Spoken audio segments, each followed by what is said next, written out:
All right, let's get started. So welcome to the first of two webinars that we're holding in March. I'm really glad that you could join us today. My name is Hilly Teller. I'm an Assistant Director for LIFT's Community Outreach Program. I just want to welcome you today, and I'm going to go through a couple introductory slides before I hand it over to Molly and Tyler, who are the two LIFT lawyers who will be walking us through the webinar. If you have any questions or concerns, maybe about some of the information that we cover in today's webinar or about a different family law topic, please call our helpline. We are available Monday through Friday, 9 to 5 in English and Spanish, and we use a language line for other languages. So please, if you have any other questions, call our helpline. You can speak with our team live about any further questions you have following today's webinar. So please participate. It's great for us when you participate, and I think it probably is helpful for you all to please chat with us, introduce yourself if you'd like. You can also submit questions to the Q&A box. So at the bottom of the webinar, there's a box that says Q&A. Please put any questions into that box because that is the box that our lawyers will be looking at when we do the Q&A at the end. So if you put a question in the chat, you'll probably get a message from me asking you to put it in the Q&A box. So that's there for you. And if you have any issues with the technology, or if you need help with something, just go ahead and raise your hand. That way you flags that you need some assistance and we'll chat with you and try and work it out. For anyone who's joining us on the Facebook Live, if you want to participate in the webinar by submitting questions or chatting with us, you can join us on the Zoom. And the link is here. It's bit.ly/lift webinar 3221. Okay, so today's webinar is about knowing your rights in family court if one parent is prevented from seeing or connecting with their child. And before I hand the mic over to Molly and Tyler, I'm going to do a quick poll. So if you could please let us know what brings you here today. The poll is anonymous. We'd love to know if you're a parent or a caregiver who's seeking legal information, if you're a service provider seeking information for your clients or colleagues, or if you're a lawyer seeking information for your clients or colleagues, or other. And we'll just give you a few moments to fill that out. We'd really appreciate your participation. Great. All right, so it looks like we have a lot of service providers. We have lawyers in the room. Thank you for coming. And to any parents who are here, thank you for joining us. We're really glad that you could make it. I'm going to hand the mic over to Molly and Tyler, and we'll get started. Thanks, Hilly.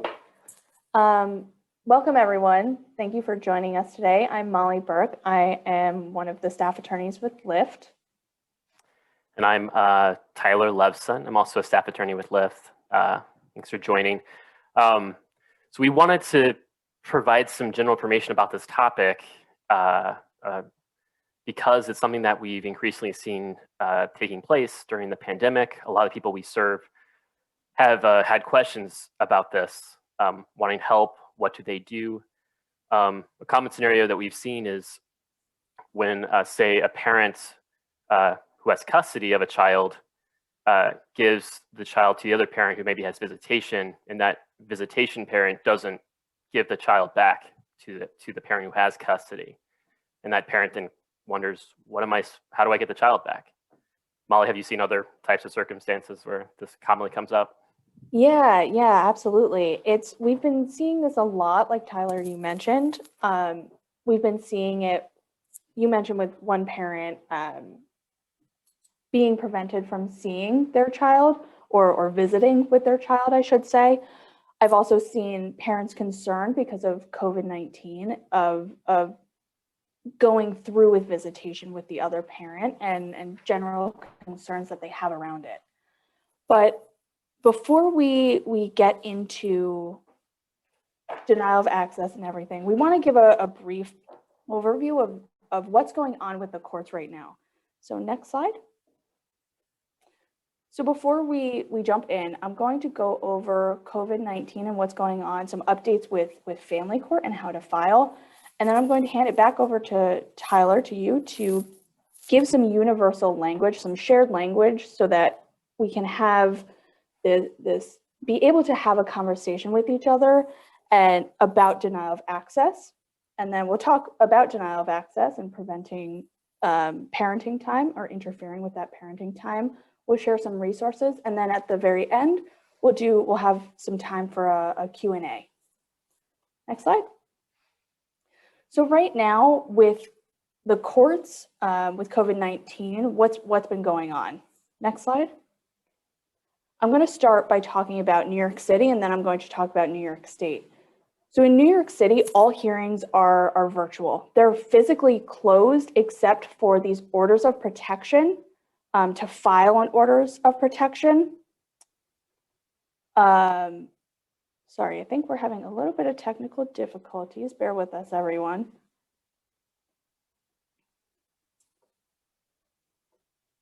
Okay, so in New York City, the courts are physically closed. You can go in and file for an order of protection if you have no access to a phone or computer. And you can also make an appointment to get records for, transcripts or family court records from your case. You can also call the family court at 646-386-5299. That's New York City. They're hearing these essential matters. New York State, outside of New York City, most hearings are virtual, but they are doing more of a phased reopening. So the courts are open to the public, but capacity is limited. What we've been saying to people is call before going, because each family court will let you know before you go in. And it's best to call. Next slide. All right, Tyler, I'm going to turn it over to you to give us some shared language and talk about custody and visitation. Great, thank you, Molly. So like Molly said, going to go through some terms. This is kind of a general overview of some of the words we're going to discuss later in regard to denial of access. So let's jump in. Next slide. So you might have heard us mention denial of access. What exactly is that? Denial of access is something that happens when someone who has legal rights to a child where someone's legal rights to a child is interfered with by someone else. So this commonly could be where a parent has some court-ordered parenting time and someone else prevents that from happening. Another example is if a parent has, say, rights through a court order to have phone calls with their child while the child is with the other parent. And that parent takes away that child's phone, so they can't talk to the other parent. So that would be another scenario where we'd have denial of access, denial of contact between parent and a child. Next slide. So who has legal rights to a child? What does that look like? In general, legal parents have rights to their children. When I see legal parents, I'm talking about birth parents or parents to a child born during their marriage, or if parents complete what's now referred to as an acknowledgement of parentage. It used to be called acknowledgement of paternity, but recently the laws changed to be more inclusive of situations where surrogacy or assisted reproductive techniques are used to have a child. There can be some other scenarios where someone other than a parent might have legal rights to a child. It's typically by court order. So the court might order that a grandparent or sibling has visitation, or a court might order that someone else is the guardian of the child or is the custodial caregiver of that child. But most commonly, and during this presentation, we're going to focus on scenarios where we're dealing with just parents. Generally, what that looks like is that one parent has custody of a child, the other parent has visitation. I'm going to get into what those terms mean here in a little bit. But just keep in mind that with all this is just a general overview of these topics. If you do have more questions about whether or not you have legal rights to a child or what custody and visitation looks like, give us a call, or you can check out one of our previous webinars at the link on this slide.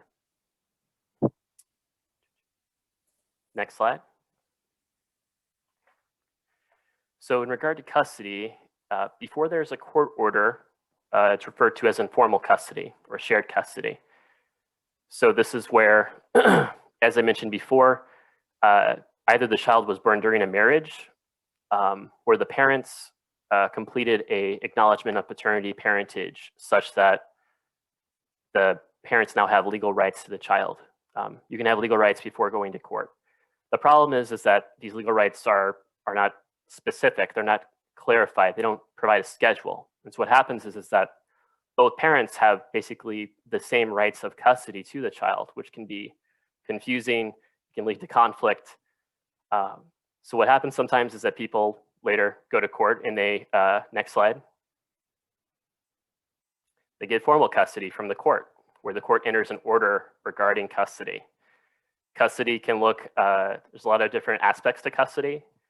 Some of the major, I guess, categories or differences are there's physical and legal custody. Today, we're mainly talking about physical custody. It refers to a parent's right to have the child physically with them or to have contact with that child, whereas legal custody refers to decision-making authority. And then there's also joint or sole custody. So physical custody can be joint or sole, as can legal custody, can be joint legal or sole legal. Joint refers to, just in regard to joint physical custody, both parents have the child for a similar amount of time. Sole physical custody, one parent has the child the majority of the time, the other parent has more limited time or visitation. Next slide. So I just mentioned visitation. So again, a parent would have visitation if the other parent has custody. Parent who has visitation is often referred to as the non-custodial parent, whereas the parent who has custody is often referred to as the custodial parent, or if it's not a parent, custodial caregiver. Next slide. So you might be wondering, how does the court decide these things? Decide who has legal rights, decide who should have custody or visitation. The primary thing to think about is best interest of the child. That's what the court's looking at to guide its decision about which parent should have custody or visitation, or if the parents should have joint custody, both have custody of the child. It's very case specific though, what the court looks at, it depends on the facts of your case. So we can't tell you like if you're going to get custody or visitation for sure. Ultimately up to the judge's decision. Some of the things the court looks at when determining best interest of the child are stability and continuity for the child, who's been that child's primary caretaker, what that child's home environment is like at either parent's home. And in particular, in this denial of access, in regard to denial of access cases, which we're talking about today, one of the important factors is which parent is going to be more supportive or encouraging of a relationship between the child and the other parent. Because there is a presumption that it is in the child's best interest for that child to have a relationship with both parents. Next slide. So again, just wanted to cover some basic things before we jump into talking about denial of access in particular. It's very general information. If you do have questions or want to discuss further with us on our helpline or with one of our attorneys, give us a call on our helpline at 212-343-1122. Or again, we have some other webinars available where you can learn more about that information. Next slide. So let's turn our attention to denial of access in particular. We're going to kind of cover what parents can do in these situations and what the outcomes might be if you wind up going to court over a denial of access situation. As a reminder, this is just legal information. We can't provide you advice through this webinar that's particular to your situation. But again, reach out to us or an experienced family law attorney if you want to seek legal advice regarding your situation. Next slide. Also, if you're in a situation where the other parent makes you feel unsafe, or if there's domestic violence, stalking, threats, etc. involved, there might be some other considerations to bear in mind, or some other options available to you. So we'd encourage you to reach out to us or to one of our partners about those concerns or options before taking action. One of those partners is the Family Justice Center in your county, in New York City in particular. You can call 311 and ask for the Family Justice Center. You can also call the 24-hour domestic violence hotline. It's at 800-621-4673. And then you can also call our helpline at 212-343-1122. Next slide. So I'm gonna have Molly answer this question. What does denial of access look like for parents dealing with these situations? It's a great question. So let me just recap first. What is denial of access? It's a parent or someone who is interfering with another parent's parenting time, is visitation with the child. So what I'm going to talk about first is, or let me back up for a second. Tyler, like we had mentioned earlier about, for instance, it could be one parent has visitation and the other parent is refusing to bring the child to this visitation or to do any of the visitation with them, or a parent with primary custody who may be supposed to have phone check-ins on during the other parent's parenting time during their visitation, but the other parent who has that visitation isn't letting the child use their phone during visits. So that's what it could look like, but that's general examples. And it's ultimately up to the court and it's their decision. But let me back up and start with, if there's no court order in place and if there's shared custody, like you were mentioning before, then I'm going to go into a court order and then considerations by a jurist. What is a jurist considering? Because that's really what this is about. So if there's no court order, there's no specific requirements. No one's saying Thursday, Friday, the child goes here. Nothing in place. So it is that shared custody that you were mentioning before. If there is a court order, or if there's someone decides to file for a court order, the court is going to consider the best interest of the child factors. And one of those factors, especially for denial of access, preventing that parenting time or interfering with that parenting time, is which parent can help facilitate or support that relationship with the child and the other parent, with that non-custodial parent. And you had mentioned before, there's this general presumption, or the court starts with this belief that it's best to have both parents involved in a child's life. That can be challenged, but the court starts there. So that's a factor that the court's looking at. And if denial of access, if one parent is interfering with parenting time, that's going to be a consideration that the jurist is, or the person deciding the case is going to look at. But again, each case is different. So it's really important that if parents have questions about their specific case, to give us a call or to talk to a family law attorney. I just wanted to emphasize, Molly, too, what you mentioned. If there's no court order, then there's no schedule that you're obligated to follow. Mm-hmm. But if you do wind up in court later, the court could take into consideration your behavior in the past when there was no court order. You know, how often were you allowing access for the other parent to see that child? Absolutely. Yeah, that's a great point. Next slide. And to bring us to the present circumstance we're all living in right now, does COVID-19, does a pandemic, does it change the denial of access equation at all, or for people or the court? Yeah, it's a great question. So I want to start by saying, look, the pandemic is new for everyone. No one has been in a pandemic before, so we're limited with what cases we have. But it's a consideration that the court is going to factor in when they're determining what's in the best interest of the child. Look, if something affects the child, it's going to be a factor that the jurist is going to consider at the end of the day. But there, as a reminder, court orders are still in effect. They're still in place. They haven't evaporated. And the court's expecting people to follow these orders or to file to change them or modify them if there is a court order in place. But at the end of the day, COVID is a factor that can come into consideration.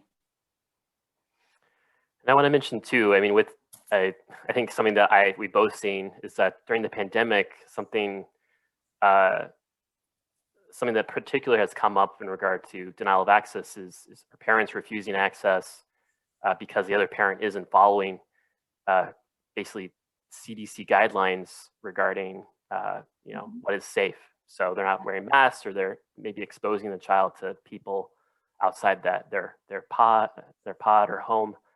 And so that's something also that the court has sometimes been looking at when Absolutely. in these denial of access issues. Exactly. Yeah. Next slide. So Molly, for parents going through this, whether they feel that they need to deny access, or if they are experiencing denial of access and haven't been able to see or have contact with their child for some time, what are their options? What can they do? It's a good question. So we're talking about some of the options that parents have available to them. And again, it's for both custodial caregivers, the ones who have physical custody, and for non-custodial parents, parents who do not have primary physical custody, who don't have the child. So what I'm going to talk about is 3 specific options that we've been seeing a lot. The first one is going to be self-help and kind of these alternatives to family court. Then I'm going to discuss contacting law enforcement. It's a question that we've also gotten a lot of. And then talk about what to file, what options do I have in family court. So next slide. So first, let's talk about self-help. First of all, what is self-help? Then we're going to talk about family and friends and seeing if we can talking about how friends and family might be able to help a parent in seeing their child. Then maybe informal agreements outside of court, or meeting with a third party and what that could look like. So what is self-help? It's essentially not having the court involvement or going outside of the court. So for example, friends and family, parents could see if friends and family could assist in getting or seeing their child or visiting with their child, having that parenting time with them. If there's a court order in place and either parent isn't following a court order, it's important to know that the parents are violating that court order by going outside of it or exercising this self-help.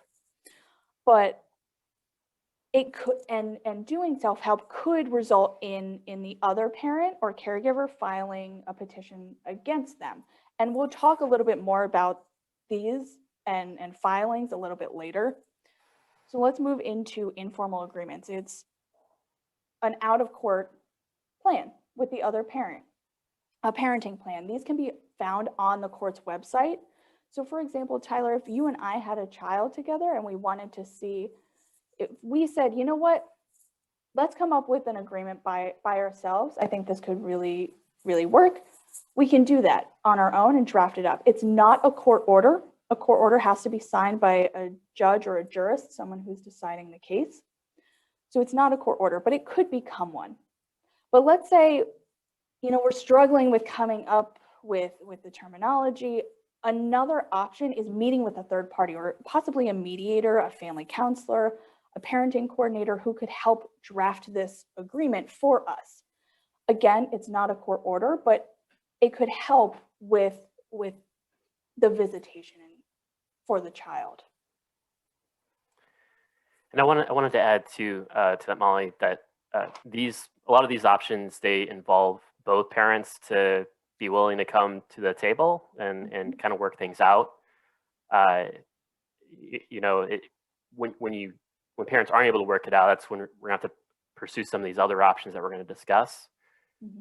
The other thing is with these informal agreements, as Molly mentioned, I just wanted to reiterate that point that they can, for parents who do mainly get along, informal agreements can work well because it's in writing. You guys know what you guys have agreed to, but they're not enforceable like court orders are. While they're not enforceable, they can be used as evidence in a case later about what you guys had agreed to. So just keep that in mind if that's something that you end up pursuing. Thank you. That's a really good point. So let's shift over now, next slide, into another thing or another option that parents have been calling that we've been seeing a lot is, can I contact law enforcement? Can they help with this court order? Can they help me? So law enforcement has very limited authority to get involved. And what we've heard is that generally when people contact law enforcement, they're saying, go to family court.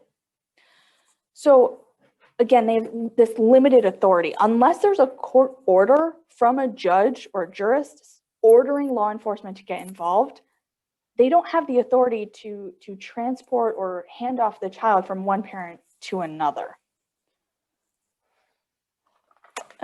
So did you have anything that you wanted to add to that, Tyler? Yeah, the law enforcement does have that limited authority. In my work, I've heard of law enforcement helping a parent get their child back just a few times. It's something that doesn't happen often, from in my experience at least. So right. It is an option, but it most likely isn't going to be successful. One other point is that even if law enforcement isn't willing or isn't able to facilitate your child coming back to you, they often offer you the opportunity of submitting a report, filling out a report that you then can use as evidence in a court case. So that's one positive thing to contacting law enforcement as well. Sure. All right, thanks. So we've talked about self-help, family and friends, getting family and friends involved, alternatives to family court such as mediation and parenting coordinators, or filing or filling out this informal agreement between parents. But now, Tyler, I want to hand it back over to you. What about family court? What if none of these options work for a parent? Can they file in family court, and what can they file? Yeah, so you can go to court. In regard to denial of access, there's a couple things you can explore filing. So I'm just going to present some of those options. You could submit a custody or visitation petition, or a petition for writ of habeas corpus. Now, a petition, you might have heard us use that word a lot. A petition is just a formal request that you submit to the court to start a case. Now, what you decide to file ultimately depends on the circumstances of your situation. I'll just cover these generally. Next slide. So in regard to custody visitation, you really have three options. You can file an initial petition, which is what you'd file if there's no previous court order regarding custody or visitation. You could also, if there is an order in place, you could file a violation petition, which is you would file if the other parent is not following the order and you want the order to be enforced. Third, you can file a modification petition, which is a request to the court that the order be changed. So a violation might be more appropriate if you're the parent who is having a hard time seeing their child. And a modification petition might be appropriate if you feel like the order needs to be changed to make sure the visitation or custody is safer for the child, if you have concerns about how that works. Now, during the pandemic, the court has really only been scheduling emergency cases. So we've seen sometimes the court consider denial of access issues as emergencies. But what the court requires is that you also submit an order to show cause with an affidavit in support with your petition. I'm not going to get into detail about what those orders to show cause affidavit in support are, but they're basically what you use to communicate to the court that your petition is an emergency request. Next slide. And second, you can submit what's called a petition for a writ of habeas corpus. Writ of habeas corpus, it's Latin. I won't get into that. But you should know that it's basically an emergency enforcement order. So you're asking the court to enter an emergency order to enforce a previous order regarding custody or visitation. And basically with this petition, you're telling the court, I have a legal right to my child and this other person is interfering with those rights. What will happen is, one second. What will happen is if you file that petition and the court decides that your rights are being violated and it's an emergency such that the court needs to help, the court can enter an order that the child be brought to a certain place. That could be the court, it could be police precinct, it could be just to the other parent. If the parent who is, or if the person who is interfering with your rights doesn't bring the child, doesn't comply with the order, the court could enter or issue an arrest warrant and have that person arrested, thus further assisting you with getting your child back. Next slide. I'll also add, just real quick, someone asked a question about that topic. So typically you need a previous order to get a writ of habeas corpus. During the pandemic, we've heard some things from the court that said that they are considering them, even if there is no previous order. It does seem like it depends right now on what county you're filing in, even maybe the jurist that's reviewing your petition that day. So it's important to talk to an attorney, call us if you have questions, further questions about that, because it does seem like it kind of depends right now. Mm-hmm.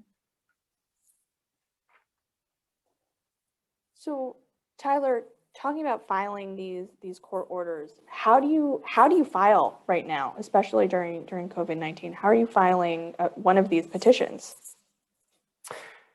Yeah, it's something that took a while for us to all figure out early on, but you can still technically mail documents to the court. There is an email address, but most often the court prefers people to use what's called the electronic document delivery system. It's basically an electronic system online on the court's website that allows you to send a document to the court. Information about how that works, as well as the court has some actual forms for these petitions you can use to fill out and submit.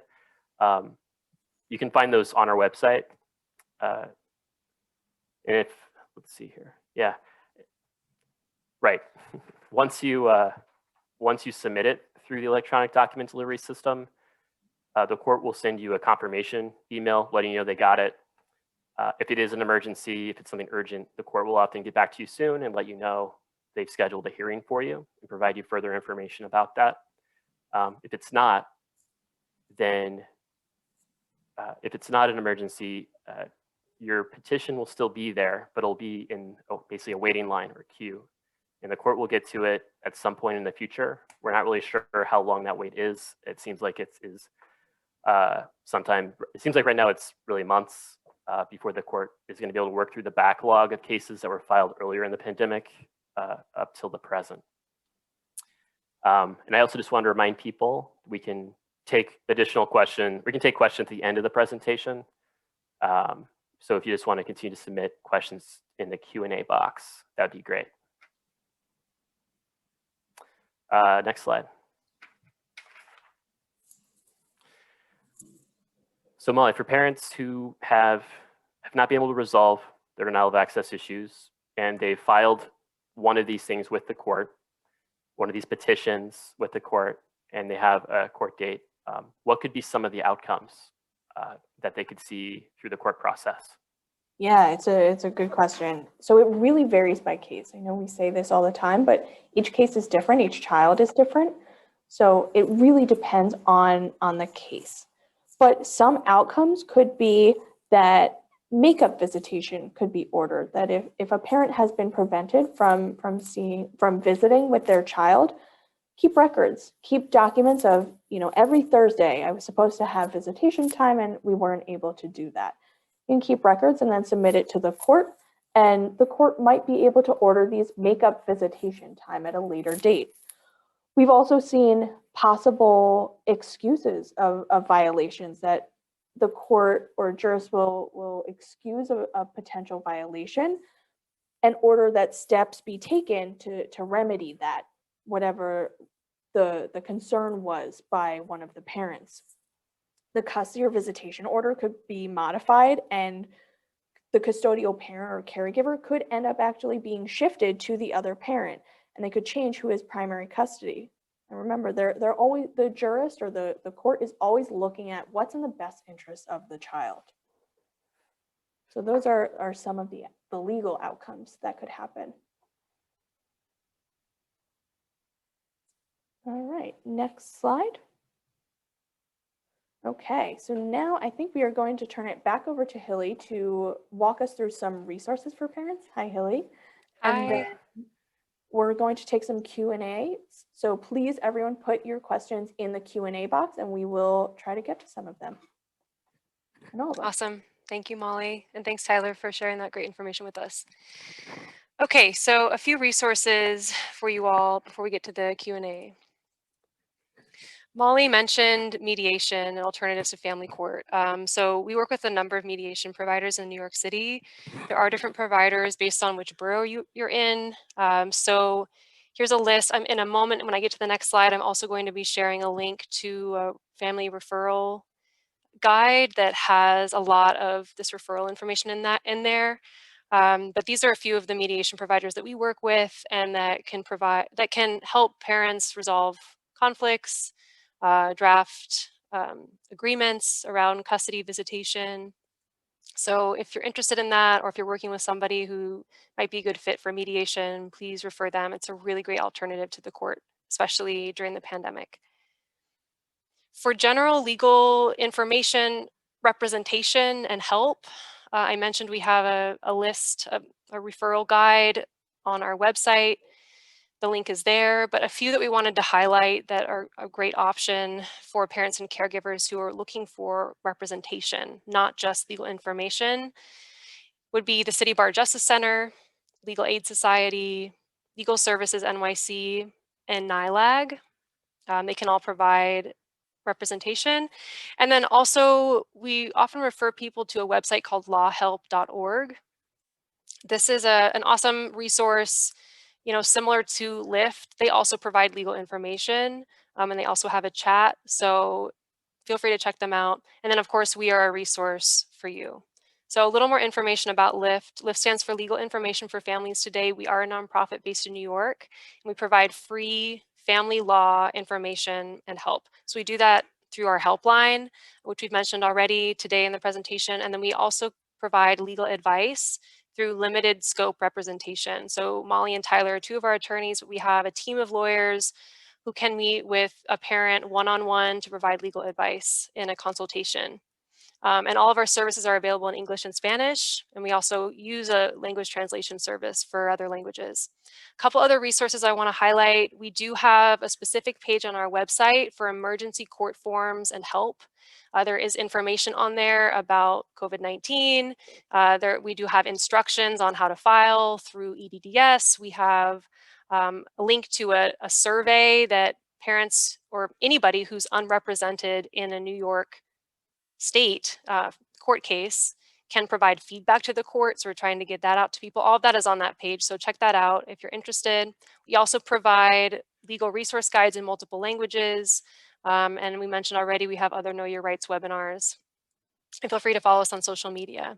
We have another webinar coming up on March 16th about relocation, what happens when one parent wants to move away with their child to a different city or out of state.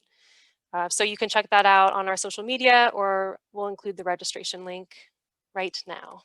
So thanks for joining. We're going to transition to the Q&A portion of the presentation. Please share your feedback with us on this webinar. And you can also sign up to get the slides if you're interested in that. And if you're interested in joining us on March 16th, we'd love it if you would. And I'll put the links to both of these in the chat. And thanks again for tuning in. So I'm going to hand the mic back to Molly and Tyler to answer a few questions.